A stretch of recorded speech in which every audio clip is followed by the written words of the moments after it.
Welcome to the Firearms Insider Gun and Gear Review Podcast, episode 258. On this show, we showcase gun reviews, gear, and anything else a gun enthusiast may be looking for. We strive to evaluate products from an unbiased and honest perspective. I'm your host, Chad Wallace from the Firearms Radio Network, your source for all things firearms related. In this show, we'll be discussing some new handguns, and you guys can probably guess what they all are. So tonight we have the usual bunch of hooligans or whatever we want to call them with Rob, Tony, and Zane. So which one of you guys wants to tell us what they did in firearms first?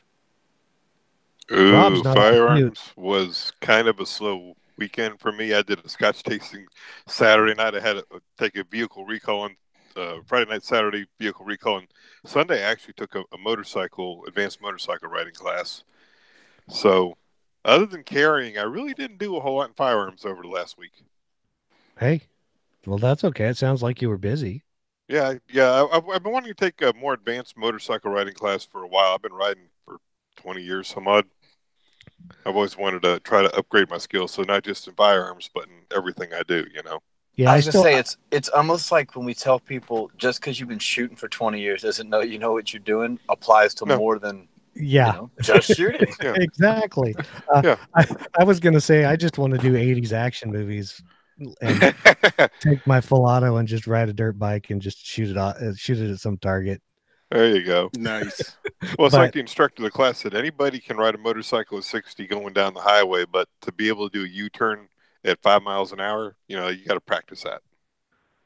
Oh, I thought I thought to do a U-turn, you just popped a wheelie and spun it around. Not in a freaking Harley. Well, that's why you don't ride Harley. Okay, Tony, Zane, which one? Tony, what'd you do? I have been ill. More so than normal? Oh, dude, I have not been feeling well.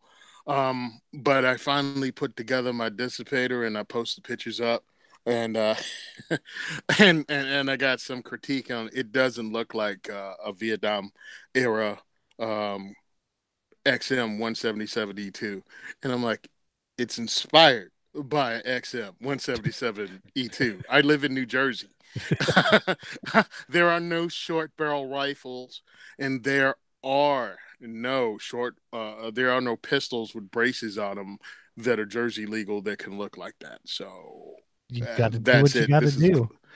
Yeah, and that's all I did. I finally put that together. I was really happy and took a bunch of photos of it that I'll be posting up, other than the ones you also saw.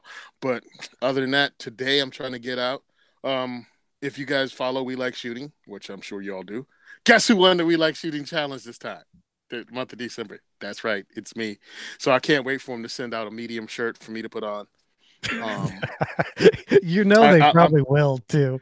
Dude, I will use that as a sports bra, and you will never see a photo of it because it will never go. It will never go away. It will never go away if I did that. But yeah, that's what I did, which is nothing much. Man, I'll be making some more videos soon. Oh yeah, that's it. Zane. Oh yeah, we recorded episode 45 of the Second is for Everyone podcast. Did you talk about 1911s? I was gonna say, isn't that God's episode? Dude, it was great because it was just we got delayed. I've told you about it every week. We finally were able to get a podcast out, and I called it 45 because we ain't made 46 yet. That is just a joke on that whole 45 book. Mm-hmm. Nice, that's good. I like it. Nice. Hey Tony, is there a lag here, or is it just me? I think it's just you. Just you. Is there a lag? Okay, nobody's lagging on my end. All right, cool. I turn the camera off sometimes just so I don't get a lag because I don't know when it'll happen. Yeah, Rob said he was having trouble anyway. Zane, I know what you did, but yeah, tell everybody else. I replaced batteries in like everything because I had 2 optics die on me on 2 consecutive days. So I just replaced the batteries on everything. I'm like, at New Year, new batteries. So everything got new batteries. That's like porn. That's like porn to Chad. Yeah, I only have 1 optic. It takes a 2032 though. Oddly enough, that's odd. Yeah. So I replaced batteries in optics, batteries in handheld lights, and batteries in weapon mounted lights because, like I said, I had 2 different optics 2 days in a row die on me.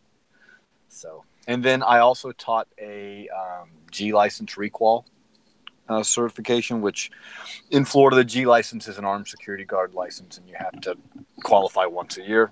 And so I taught one of those courses. Nice. I actually, amazingly enough, got to the range. My friends were out there, but it gave me a chance to shoot some stuff that I needed to shoot for review. Got out there with the rock slide with the Holosun 507 on it.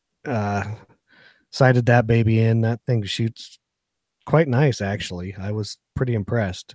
Then just various other stuff. But I did make it to the range, so that was what I did. So I guess we'll get into the announcements. Bandwidth sponsor is our buddies over at Patriot Patch Co. because everybody loves them. There are new patches for pre-order. I just don't exactly know if there's new ones or old ones. There is also Join the Patch of the Month Club, because this month is the tank with the igloo, which it looks pretty sweet. So go give them some love. Tony, I thought was going to say something. If you want some AR parts, you can go to Gun Tech USA and use our affiliate link in the show notes or on the Firearms Insider website. Or if you're shopping Amazon, as everybody does, you can use the affiliate link at firearmsradio.tv/Amazon. And if you want to donate some stuff from Black Bag Resources to the 2A4E diversity shoot, just type in 2A4E and everything in your cart will be donated to Tony. And little items. If you can do little items, we can put them in swag bags and give them away to the people that walk in the door. So I'm just talking about stuff that's like sub $10. All you got to do is click on it.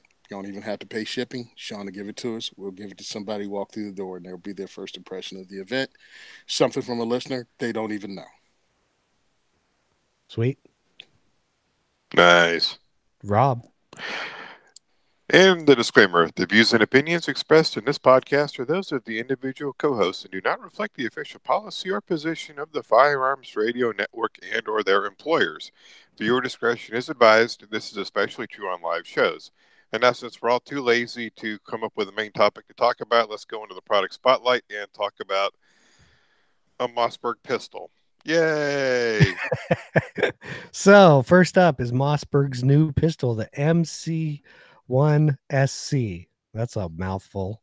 With an MSRP of $425. Basically what this is Mossberg's intro to the single stack subcompact pistol game. It's 9mm, has a 6-round flush fit, 7-round extended mag. Well, to be fair, it's their entry into the pistol game, period. No, this is not true. No, it's not. Not they at all. made pistols years ago. Okay, like 100 years ago.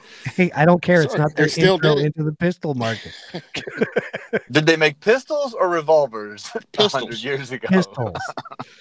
Okay, let's mute Zane because he's not old enough to remember. Nice. Whereas Chad used to work with John Moses Browning in 1911. No, I just always wanted to, but yeah. It has your standard trigger blade safety. The barrel's 3.4 inches. It's button rifled. It comes with white 3-dot sights. They do have some other options. Sight radius is 5.4. It comes with a flat profile trigger, which is kind of cool. Trigger pull, they say, is 5 to 6 pounds. It moves a 1/2 inch total, which I thought was kind of cool. Most people don't put the trigger travel in their specifications. It's polymer, of course, with 416 stainless slide and barrel. It weighs 22 ounces loaded. Let's see. Let's go back to the other stuff that it's got front and rear cocking serrations.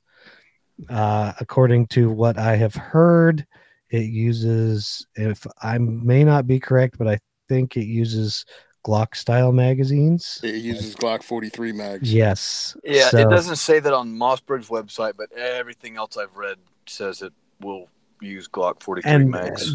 When I read a different article, that's what I thought too.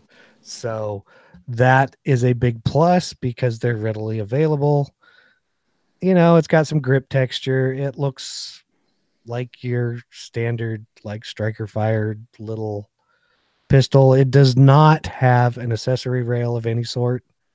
I kind of wish it did, but hey, who knows? I'm kind of excited to see this at SHOT Show just because they haven't made a pistol in so many years. To me, it kind of reminds me of something like Ruger would come out with. That's what I get when I see the picture. I don't know for sure, but I'll see how it fits my hands and stuff like that. So looks like a cross between a Ruger and a Taurus. It kind of does. Yeah, it does. It really does look. It has that Taurus styling. The body of it, the frame of it, really looks like that Taurus Spectrum a little bit, like that kind of styling. And then, of course, the slide.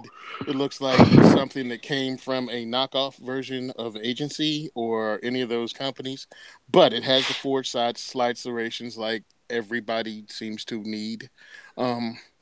I think something like this is pretty cool if they did it right. If they pulled a Remington, then that stinks. Before you jumped on, I literally said the same thing. Oh, really? Chad. I was like, I did. get a very Remington-esque feel coming from. I hope it's way better, but Mossberg doesn't make that many missteps when it comes to putting out a product. No one was begging for this, so take your time, get it right, and nail it. And if you're going to start coming out with a line of pistols, I think that's great because you have certain people that like that name brand. I think it may fall like Ruger. I mean, it's a well-known brand, but I don't think it's going to be any serious competition to the Smiths and the Glocks. Yeah, I don't. Oh God, no. I think it'll be competition for Ruger. I think it'll be competition for Ruger. Taurus, what is it, the G2 or whatever the Taurus is called? It's called. It's going to be those kind of things. It has a 6 pound or 6.5 pound trigger on a gun that small. 5 to 6, which, I mean, that's Glock. That's fine. Factory. That's a Glock factory trigger. I mean, truthfully, that's a PPQ trigger. If you go by the real numbers that they have on their stock PPQ, and that's known as one of the best triggers out there, and it has like a 5 or 5.5 pound trigger stock. So, I mean, and the short reset, I think that's a winning thing. Definitely the Glock mags, the Glock 43 mags is a win. Ding, ding, ding, ding, ding. Now, yeah, that's brilliant. That's like people using an RMR pattern on red dot sights. But my other thing is, whose aftermarket sights do they take? I think that's important. If it's Glock 2, winner chicken dinner. You take out and it has a flat face trigger, which is something a whole bunch of people put on as an aftermarket thing. Are we going to talk about the different styles of this? No, Okay. I mean, we can. It doesn't really matter. I mean, we can mention them because there's the one with the laser equipped Viridian laser. Mm-hmm. Then there's the one that you can get with tritium sights. Mm-hmm. The crossbolt safety one, which I don't know why you'd ever want that one. And then there's this Centennial one that's got like gold plated something or other. I think the gold plated one is great because it is tacky as all get out. Okay. It really has some straight up low grade. If you've never seen gold trim on anything in a museum, you'll be impressed by this. Well, so if you own a High Point with $100 bill grips, you will love the High Point Centennial. Mossberg did that on one of their entry level 500 shotguns one time. It had like a gold trigger and the safety tang was like gold on it. Yeah, I thought those were brass, but either way, it's really Mossberg when it comes to dressing up their handguns. Is like that dude that you work with, like at the garage, that's like always in work clothes. And then when you see him go out, he's got like a tuxedo from the 70s, like to go on a first date. Like that's what it happens. It's like why are you talking about Rob that way? They can do everything and kill it, But then when they try to dress it up, it's just bad, man. It's like, I don't even who own a told you to leave tuxedo. the house? If you buy this I'm gun, sorry. you probably get a gold-plated Desert Eagle. No. No, if you buy this gold-plated gun, Desert Eagle. no, if you buy this gun, it's because you have like 8 Mossberg shotguns and you love Mossberg. No, I mean I'm talking the MCS1 Centennial. Oh. Yeah, So, it just doesn't look good. But I think this is okay. I won't be the first one to buy anything new, especially something like this. But I wish them the best. If I had that extra money just to run through, or if they sent me something, yeah, I'd run rounds through it. But understand, you getting the good, bad, and ugly when you talk to me about something. So you might not. You might want to check yourself before you send me anything. Yeah, I think will be mostly popular with brand low guys, which they exist. Well, I mean, that's why Savage and Ruger and Smith and Wesson have all released AR style rifles because they understand that there are people who like the brand. And I hope they did this gun right. I like the gun for what it is. I'm not a fan of those super tiny little guns because they're not fun to shoot, but they seem to be all the rage. And if it works and they did it right, I think you got a good gun on your hands. What I'd want. I just hope they don't completely screw the pooch on this and it's a R51 style thing. I want this to be successful. I want it to be very successful. And Mossberg starts a line of just the most successful, just stealing everybody's stuff like Ruger does and making really good copies of it. I hope this is an exact replica with all the good that a Glock 42 has. I hope, or a Glock 43 has, and take the Glock 43 magazines. I hope they come out with a Glock 19 version. I hope they come up with something really hot like a CZ75 P07 and a P09. I just want Mossberg to be that go-to company that just knocks it out the box with the, we took your idea and we jacked it up. And we own it now. Yeah, we took it to the next level. Yep, just everything. Just take it all, like Ruger did Tactical Solutions. Look at me. I'm the pistol maker now. Who's your daddy? Nice. And Rob takes it to the creepy level. Thanks a lot, Rob. Let's go with the deep voice. That's just something that's going to be stuck in my head that I need to get out with brain bleach. Hey, that's your problem if it's stuck in your head. Okay, well, I figured. Oh, hold on. Yeah, what do you think the real price is going to be? MSRP is $425. Like about $370. I bet you'll see it. I bet you'll see it right around that MSRP, and then it'll come down to about $350. Yeah, for the first 6 months or so. Yeah. Now, Tony, you don't have a gun registry in Jersey or the California where they safety inspect guns and crap like that. No. We haven't gotten that stupid yet, but shh, don't tell nobody. Gotcha. So you can actually legally own this in Jersey, right? Yeah, I can legally own that in Jersey. All I have to do is get through their paperwork. And you want to know what else he can legally own in Jersey? The Glock. What we're going to talk about next. Yes, the Glock 43X. And dear 48, God! Because they're 10 rounds, so he can do with those two. I could not find an actual MSRP on these, so we can just guess that they're like every other Glock, $499.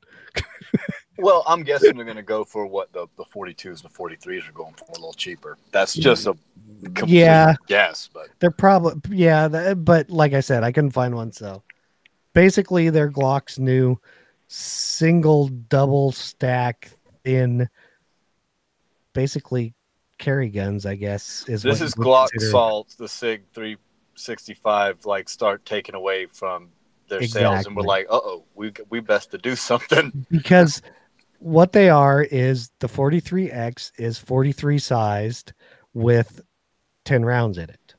And the 48 is 43 sized with a longer sliding barrel. So with 10 rounds, you almost get the basically kind of the, what is it? So the 48's almost like a single stack Glock 19. That's as close as, but the grip frame's a little shorter, right? A teeny bit, I think. Yeah. Not by much. Yeah. I didn't look to see I do have the specs pulled up on these. So about the only difference between the two is the size of the barrel, right? Yes. And I'm going to say Bravo, Foxtrot, Delta. Let's see. Yeah, they're both literally the only difference is. Took me a second. Yeah. Big flipping deal. I was like, what's he talking about? I got it. Yeah, but no, literally that is the only difference. But come on, Tony, you gotta understand that us Florida men. It takes us a while to catch on, you know. Zane was like, nobody told me they'd be spelling. Hey, we're family friendly, so he had to spell it that way. Okay, so going into this, I like it. I like them both, not because I need them or even would use them. There is no reason that Glock can't check every box. Or the only thing that really, really, really annoys me is the gun media are like a bunch of teen girls. Whenever a crappy boy band comes out, no matter what kind of bop, we're back bull crap they put out, they just all cheer and scream, Glock! Tony just made a Hanson selfies with it. Wait a minute, we haven't heard from Zane yet. Zane's going to love this, isn't he? Yeah, because he's one of those girls. So I find it great. I think it's great. It's just the gun media is acting as if this has never been done before, and it's like it's been done before by almost every company. I'm gonna go on your tangent, Tony. In what early 80s, Glock came out with the 17. Yes, that was a revolutionary gun. You can call it a game changer. Yeah, but now it seems to make all they do is just make variations upon what they've done. You know, no, that's all. That's Glock, all they have to do. Glock did something revolutionary in the 80s, and everything since then has been evolutionary, and there's nothing wrong with that. There's a bunch of empty boxes. One, Glock doesn't listen to his customer base until well after everyone else has already done and started selling what people have been begging Glock for years. And then they come out with it in the most basic form. And this is what this is. There's nothing spectacular about any of these. Mm-hmm. These are Glocks. These are single stack Glocks. One is like a freaking frog's hair, smaller than a Glock 19 and single stack, and I think that's a good thing. But again, it's been done by other companies. Cool, Glock's doing it. Glock will come out with a bunch of cool stuff, and I hope companies like Ruger comes out with another single stack like this. I hope Mossberg comes out with a single stack like this. You know what I'm saying? Great. I mean, because Car Arms has checked a bunch of this stuff off. I think the only thing Car Arms doesn't have is a double stack. You know what I mean? So yeah, get some. Even that stupid Springfield Armory something E with the hammer, whatever that thing was called. Now to answer your question, I looked up the specs for a G19. Mm-hmm. Height, including mag, is 5.04 inches, and the height, including the mag, is 5.04 inches. So exact same. So it's literally a single stack Glock 19. It's exactly pretty much. Yeah. Cool. And the slide length is exactly the same on the G19 as the 48. One question: what's the width on both of them? Because I'm using my phone, so it's going to take 1.1 inches on the singles on the 48 and 43X, and 1.26 on the 19. Not that thinner. Eighth of an inch. Not that much thinner. Well, so what's a single stack cap? So where this will come into play is for people who live in communist states like New Jersey. You can get a slightly smaller gun with a state legal capacity. Exactly. Funny you mentioned that. We'll be talking about that later. Yeah. So, which is BS about the law, but never mind. My biggest complaint on this is why they went with like the Bad Boys 2 stainless like. I wondered that too. Why did they not do their standard? I wanted in black. So, last week I said I don't think it was on the show. I think it was afterwards. I said that I have no desire for either one of these, and I think I'm changing my mind a little bit. No, not that I love them. I thought one of my biggest. I'm not a fan of the 43 because it's just tiny. I'm not a fan of the 26, but I like it a little better.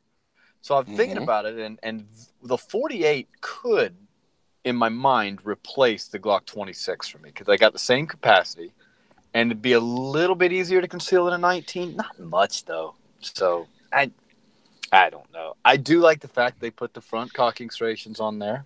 Good job, Glock. You finally figured it out. It took him how long? For real. Forever. I do like the fact I'm a big fan of all these single stacks being really popular though, even though I don't want one because I think it's going to push, like I was talking about a little before the show, the optic market. And I would not be surprised if you don't see Trijicon drop an RMR that's narrower to fit on guns like these at SHOT Show. And it's just going to...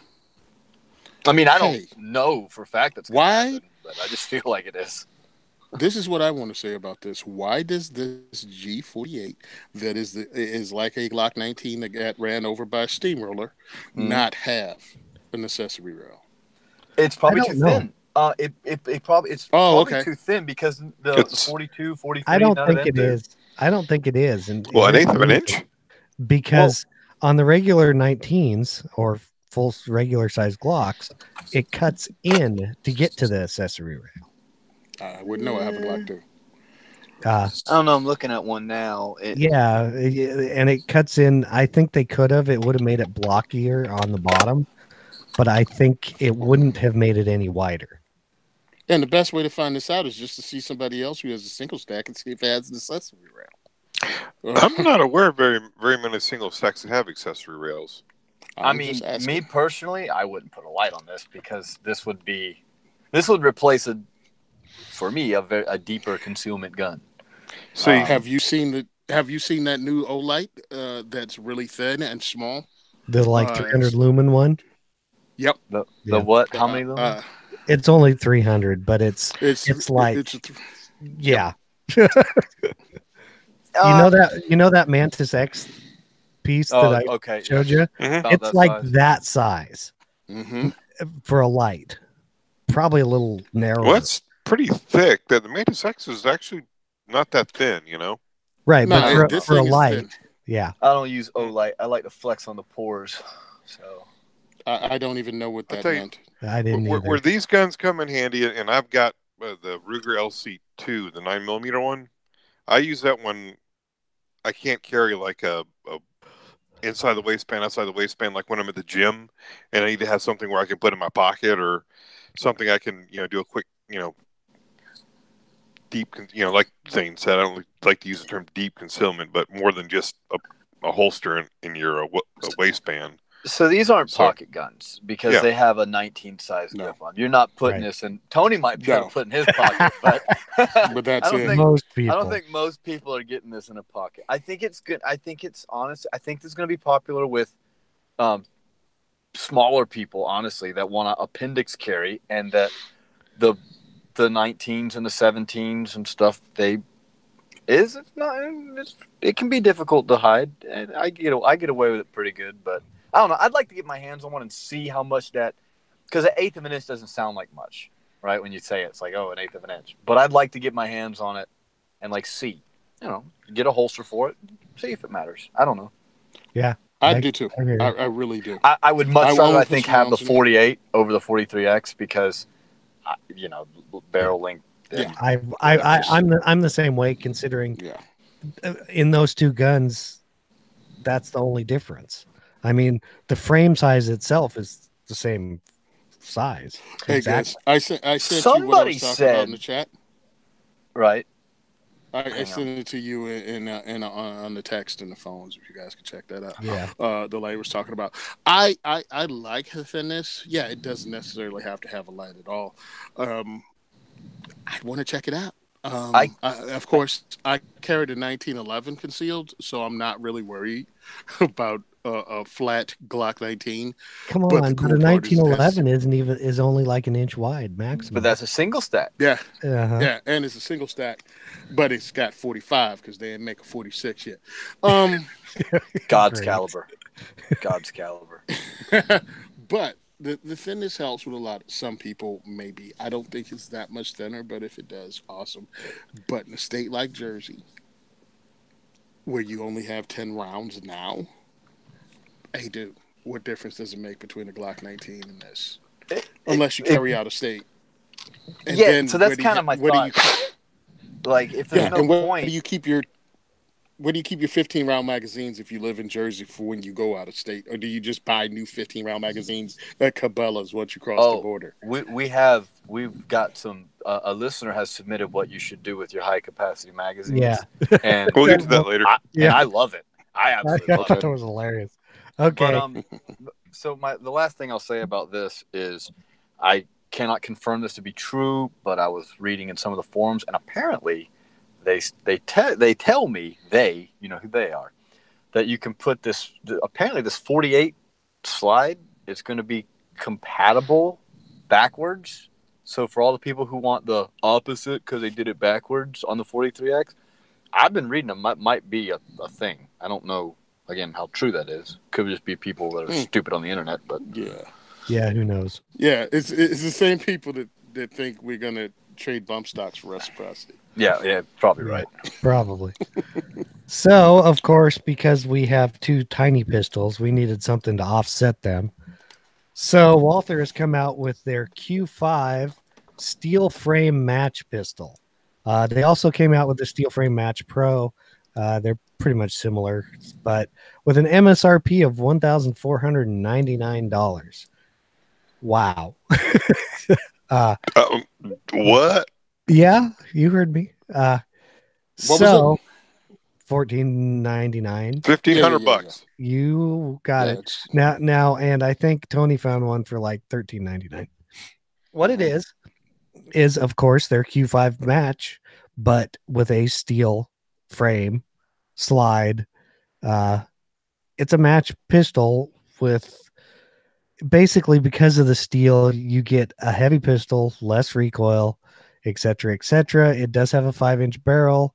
The trigger pull is 5.6 pounds. It's got a fancy blue trigger. Capacity is only 15 rounds, which is kind of weird for a steel framed match pistol. It is 5.4 inches tall, 8.7 inches long. It weighs, with an empty magazine, 41.6 ounces. So when we say heavy, we mean heavy. Now, the Pro version, which I don't know for sure what the difference is besides it's got a mag well on it, and it weighs like 42.3 ounces. But basically, this is their into the steel frame match market. It's a pretty cool looking pistol, and it does, for people like Zane, come with adapter plates for different red dot sights. Now, of course, they're adapter plates, but hey, you're still looking at it comes with them. It looks like it has match sights on it, some sort of, it's got their blue match trigger, which doesn't really mean much to me, but the slide release is full, or slide stop, whatever you want to call it, is full ambidextrous. They have one on each side. I think the magazine release, if I remember right, is switchable. Yep. Not true ambi, but you can switch it to whichever side you want. I don't really know what else to say about this, except I saw it and I was like, this is pretty cool. I really like steel pistols, not to carry, but if you're at the range shooting a steel pistol, I'd much rather shoot that than a lightweight polymer one, but that's kind of me. All 4 of these pistols, I am really excited to see at SHOT Show. So that there is that. It looks like it has a nice beaver tail, even though it is a striker fired pistol. Kind of curves back to probably help with the recoil. I don't even know what to say about this, except I like it. And the Walther Q series have been decent pistols, so I don't see why this wouldn't be. I think this is freaking awesome.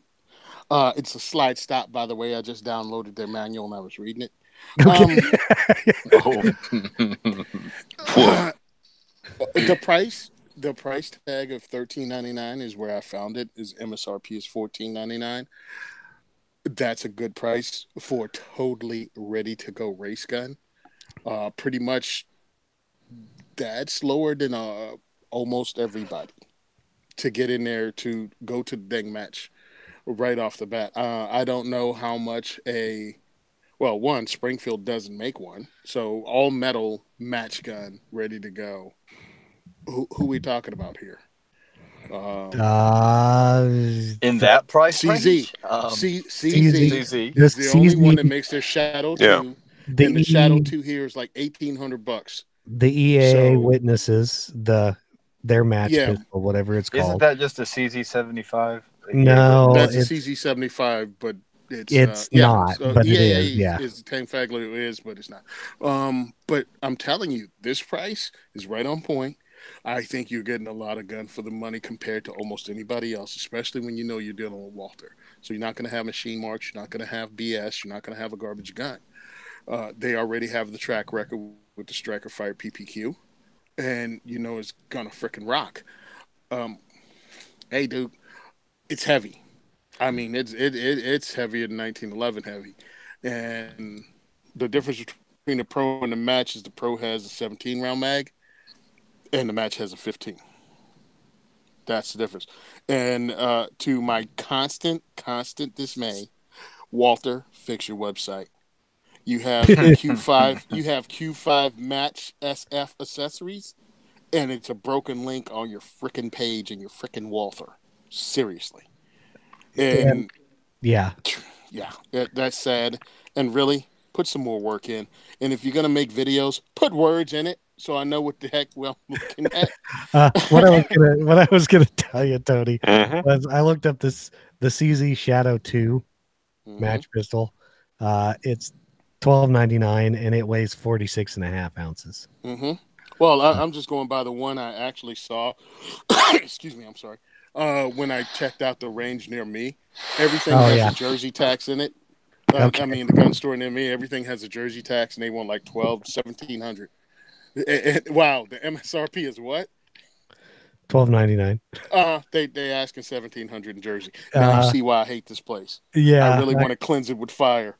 But we're talking about the Walther Q5, which is not for the price. It's on par with others in that ballpark. So you're getting basically what you pay for. And if you were looking for that style of pistol, hey, it looks like it would be a nice pistol. It looks comfortable in the hand to me, but. Yeah, I'd really want to get this and run some 9mm through it. I think it's awesome. Yeah, that weight should just soak up that recoil. Oh, well, yeah. I was on LinkedIn watching Gabby Franco, who's now she left Glock and she's working for Walther now. She was shooting it, bro. It looked like, and you know, Gabby Franco is little. Oh yeah, she's like little, 5 foot tall or dude, it was like she was shooting at like 10-22. Excuse me, not 10-22. What do you call the Rugers? The Ruger 2245s. Yeah, it really looked like she was shooting a 22-45. I mean, it was barely moving in her hands. Yeah. So yeah, I want one. I've been hearing a lot of good things about this. It's been popping up in different places you wouldn't expect it to pop up, and it looks interesting. I mean, I don't shoot competitions or anything, so I really don't have a use for it.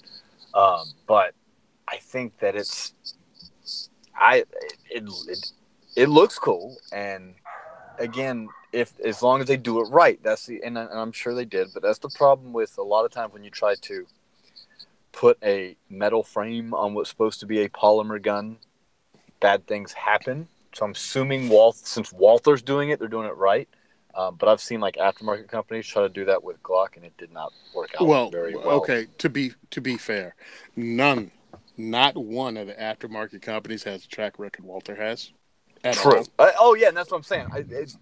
With Walther doing it, I'm sure they've got the bugs worked out, and I've seen very prominent people in the industry that are saying good things about it. So, Hey, what do you call those people that do stuff and they ruin it for everybody else? It's like this generation's yuppies. I usually just call them Zane, but what? Yeah. No, but you know what I'm talking. What was that? Hipsters. Yeah, hipsters. Hipsters. Yes. They've run CZs. They just Yeah. 'cause CZ is a gun I've been in love with since childhood, since I read about Jeff Cooper and all the other stuff, And I finally got one, and now it's the hipster gun. Well, a Walther PPQ Hipster and all gun. that. It is? Oh man, they ruined it already? Well, you got to remember that James Bond usually uses a Walther, so he'll probably have one of these Q5 matches in the next movie, and it'll be a hipster gun. It'll be a hipster gun, so get in early, so you see how awesome these are. When I was taking my NRA training, a PPQ, one of the guys had a Walther PPQ, and it's like a Glock 19 with like about $500 worth of work done on it. It's just that well put together, short reset as they talk about in here. It has a short reset. Just a sweet gun to shoot. So I think this will be right along those lines for people who shoot in competition. If you want a carry gun, let me explain something. A 40-something ounce gun. A 40-something ounce gun at the end of the day is going to be like you carrying a kid on your hip. You're going to want to burn your pants at the end of the day. You do not want this. Please, if you want a carry gun, get one of the other 3 guns we talked about today. Yeah. Or get you a regular Walther. Like Walther makes a whole line of carry guns. This is not designed for carry. This is designed to go running and gunning.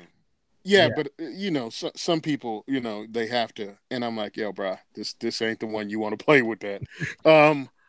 And again, the triggers and everything else on all the other guns, especially even the PPQ carry guns, are the same one.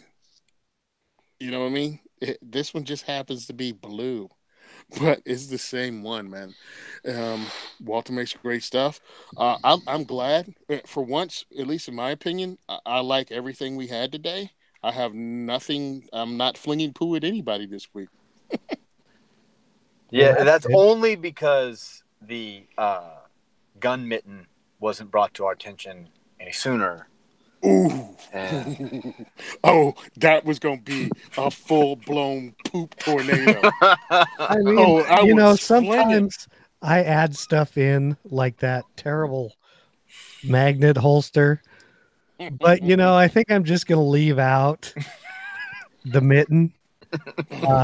But you never know. It might show up. I mean, with SHOT Show coming up, we should have plenty of good things to talk about that we don't have to talk about, like mittens. Well, yeah. I think FM that came out. Look, that might be next SHOT week. Show's going to come out. Chad's going to be there. I really need Chad to find some of those bad ideas so we can talk about it. Like that. Okay. Just it doesn't have to be like an overriding, oh my goodness, I gotta get like 6 bad ideas, but at least 2 or 3, because I already know one. I already know one out there that's the double barrel revolver that shoots 22s. Oh yeah. Oh yeah. How is that not a machine gun? I'm still trying to figure out how that's not a machine gun. I haven't figured that out either. Because I want to know who gets the Reformation Award in 2019. Oh, yes. Yeah. I want to know who freaking wins the, not only why did you do that award, but nobody wants that, and the thing you just showed me doesn't work. That's right. Okay. Well, and we have some listener feedback directed specifically at Tony, but this advice is kind of funny. So it's from Sean E. Says, you guys are great and crack me up. I have 2 questions for Tony. With him being under the New Jersey fun ban, number 1, which I thought was appropriate because of what was in the show notes, with the new Glock 43X and 48 being wider than the 6-round 43 and holding a New Jersey legal 10 rounds, does he think this might be a good idea for New Jersey residents, or a play to incite more politicians to try and enact 10-round rules? You want me to answer that now? Sure. Okay. I didn't read the questions. That's hilarious because I just researched the products and I didn't scroll down further. So Well, yeah. Yeah, so I don't even know what number 2 is. I put the phone down. So I don't number forget. 2 is good. Oh, okay. That's great. Yep. Number 1. I'll answer the second question first. Politicians in New Jersey want to get rid of all guns. It makes no difference how many rounds they have. That is their ultimate goal. They're trying to kill the culture.